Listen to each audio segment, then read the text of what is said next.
तो पूरा चल के करना पड़ता था। डेली का कम से कम 8 से 10 किलोमीटर का मेरा चलना होता था और छुट्टी मिलती नहीं थी। उस केस में मेरे को ये नहीं होता था। तो ये जो फोटो है उसके एक दिन पहले का है, जिस दिन गोकराउंड था मुंबई में और मुझे आना था और मैं मेरी सिस्टर के लिए साथ में मुंबई आया था और फिर वाइफ प्रेग्नेंट थी। तो हाँ, जॉब के बाद में सुबह 7 से लेकर रात को 9 बजे तक जॉब, उसके बाद में बिजनेस, और मैं दीवा में रहता था तो वहां पे पानी नहीं आता। तो घर पे जाने के बाद 11-12 बजे मैं पानी लेने के लिए जाता था, क्योंकि वाइफ प्रेग्नेंट थी तो पानी लेने के लिए जाती थी। घर में पानी नहीं आता था, बहुत दूर से लाना पड़ता था, मैं खुद लेके आता था।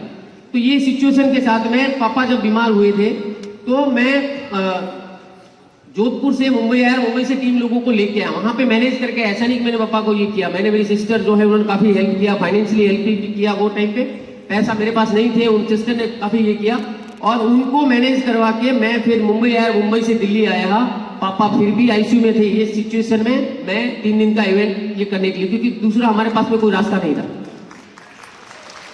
मैंने डॉक्टर से बात की, मैं बोला सर मेरा आप बताइए मेरा ऐसा ऐसा सिचुएशन है। बोले कि बेटा, मैंने उनको पूरा खुल के बताया। मैं बोला अगर जाऊंगा तो मेरा जो कर्जा इतना हो गया निकल जाएगा या नहीं हो पाएगा। बोला बेटा इलाज तो वैसे भी हमें करना है, आपको फाइनेंशियली जुगाड़ करना है वो कर लीजिए और भले आप 2-3 दिन रख के आ जाइए।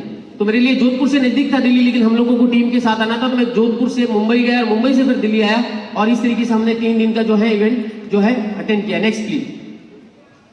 जोधपुर में इलाज नहीं हुआ तो फिर हम थोड़ा ये होने लगा तो मैं जो अहमदाबाद लेके आया था सिम्स हॉस्पिटल में और सोचा कि वहां पे इलाज करवाए, लेकिन वहां पे मतलब कभी सोचा नहीं था 1 हफ्ते के अंदर 8 लाख रुपए का खर्चा हो, मतलब बिल बन गया।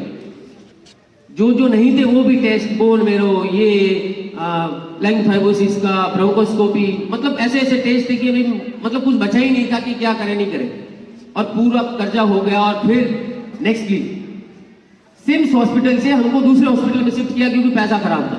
अब मैं आपको बता रहा हूं पैसा मतलब खत्म हो गया था।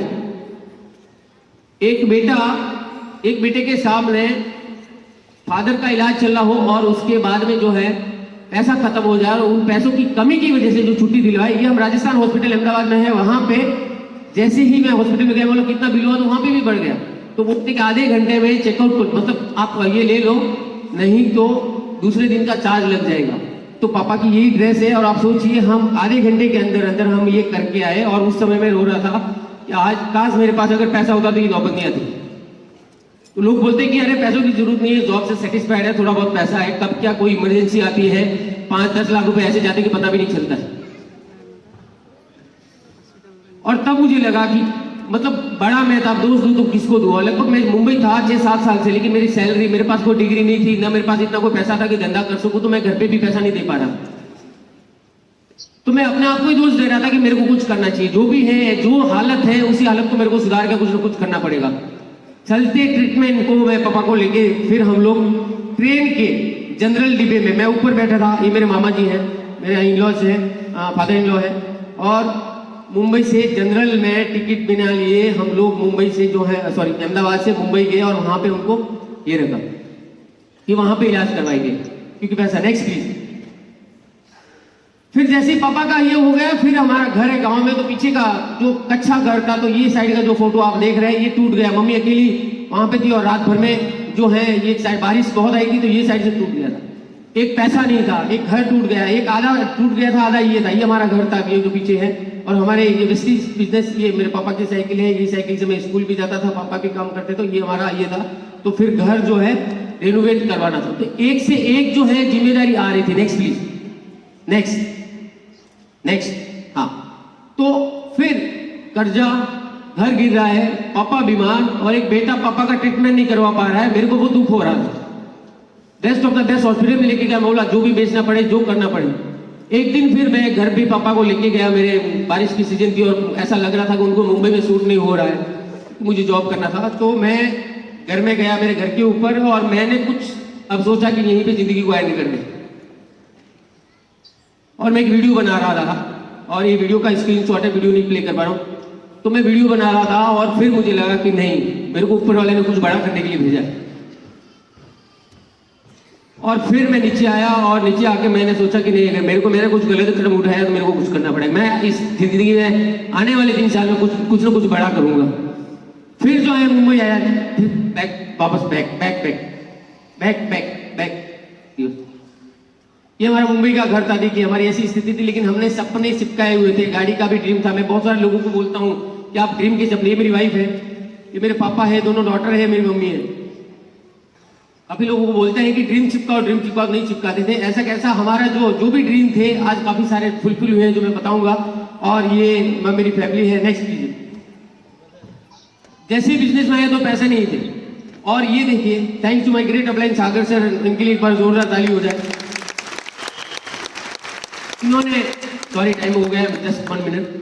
तो हम लोग जब प्लान दिखाने के लिए जाते, मैं जॉब करता था, सैटरडे संडे छुट्टी मिलती थी, और जहां पे कुछ ऐसा मेरे को लगता था कि अपलाइन का बिल्कुल जरूरत है, हम नागपुर गए थे। सोचिए पूरी रात नहीं सोए थे, राइट, पूरी रात ये सीट से ये सीट, वो वाला जिस सीट पे हम बैठे हैं वो करवट बदलता था तो दूसरी सीट पे जाते थे।